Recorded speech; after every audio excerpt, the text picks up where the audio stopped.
Well, welcome to this week's Gospel Bible Study video. And our Gospel for this week is from John chapter 6. The church loves John chapter 6. The church really loves John chapter 6. The Gospel text for the next 5 weeks, from July 25th through August 22nd, is from John chapter 6.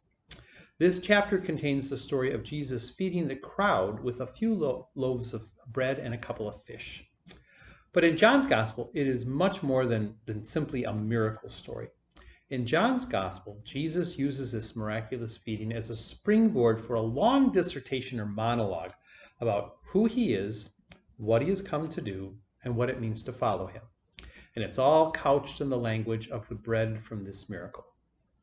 The story of the feeding of the crowds is found in different forms in all the Gospels, and whether it's the same incident retold in different ways by each Gospel writer or accounts of several different such feedings, we can't be sure. Matthew and Luke both have two stories of Jesus feeding the crowds, so it seems as if this was not a unique incident. In John's Gospel, the feeding takes place shortly after Jesus had been in Jerusalem. And as I mentioned in one of my earlier videos this year, while Matthew, Mark, and Luke only mention Jesus going to Jerusalem one time, and that for the Passover at the end of his life, in John's Gospel, Jesus is shown in Jerusalem 3 times during his ministry. So as chapter 6 begins, Jesus has just left the capital city, and things did not go well there. He had healed a lame man in the city, but the miracle had only led the Jewish leaders to persecute him, because he did it on the Sabbath. In fact, they also sought to kill him because he dared to call God his own Father. The chapter ends with a theological confrontation between Jesus and the Jews over whether or not they should listen to him and believe in him. Chapter 6 will end with a similar situation. So as chapter 6 begins, Jesus is traveled back to the north around the area of the Sea of Galilee. John also informs his readers that it's known as the Sea of Tiberias, after the city of Tiberias named for the Roman emperor at the time, Tiberius. A large crowd has followed Jesus. John's Gospel tells us, and here's the quote, they kept following him because they saw the signs he was doing for the sick. Now, we're not told in the Gospel what those signs were. Jesus went up on a mountain. This is a very hilly area, and he went up there along with his disciples, and John tells us that the Passover was near. Jesus looked at the large crowd which was following him, and he asked his disciple Philip, and Philip, interestingly enough, only appears and speaks in John's Gospel. He asked Philip, "Where are we to buy bread for all these people to eat?" Now, did Jesus know what they could do, or was he what he was about to do, or was he setting up his disciples for the miracle to come? Jesus, we're told in John's Gospel, was testing Philip. He already knew what he was going to do.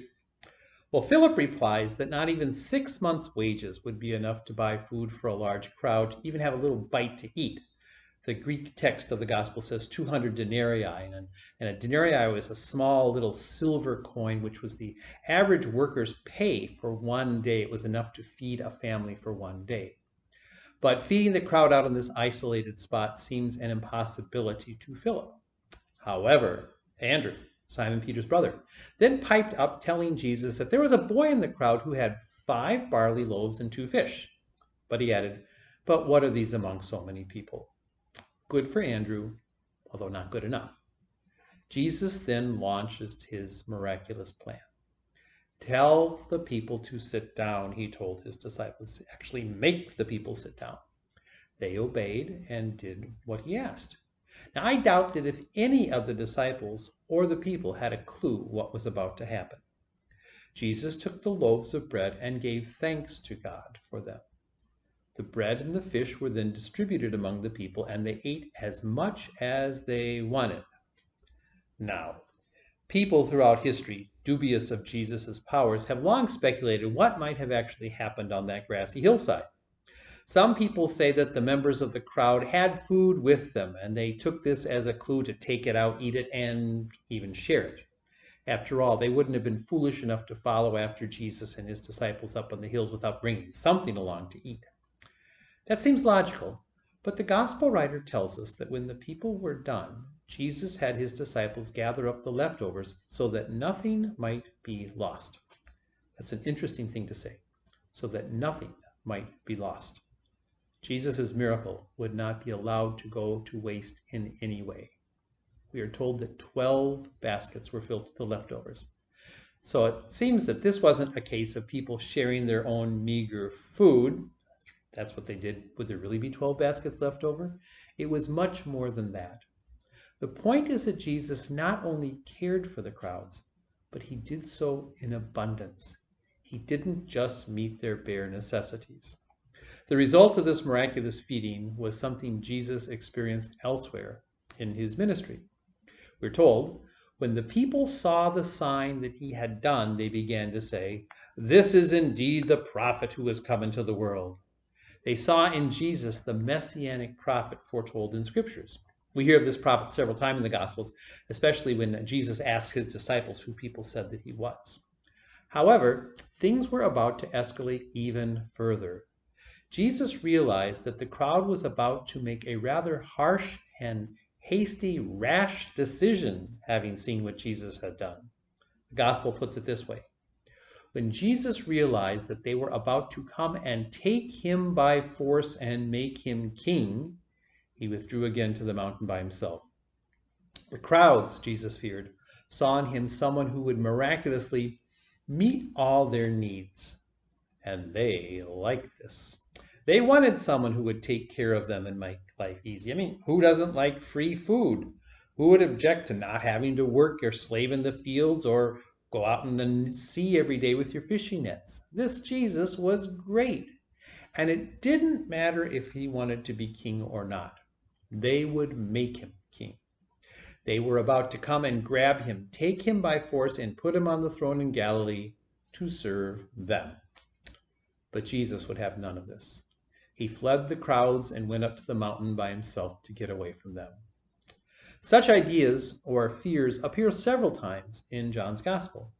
Back in chapter 2, the first time Jesus went to Jerusalem and performed signs there, we are told that the crowds believed in him.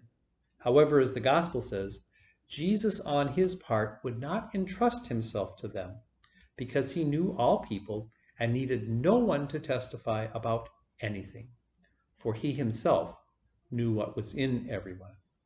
Jesus knew people's base desires, and he was not about to become a pawn to them.